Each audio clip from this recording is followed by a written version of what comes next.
गेल्या 10-12 दिवसांपासून चंद्रपूर जिल्ह्याच्या सीमेमध्ये हत्तीचा कळप आलेला सोमवारी सावली शहराजवळील मामा तलावात हत्तीचा कळप स्थिरावलेला होता।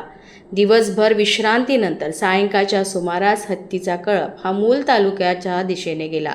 त्यानंतर तेथून परत वैनगंगा नदी पार करून गडचिरोली जिल्ह्याच्या सीमेत त्यांनी प्रवेश केला।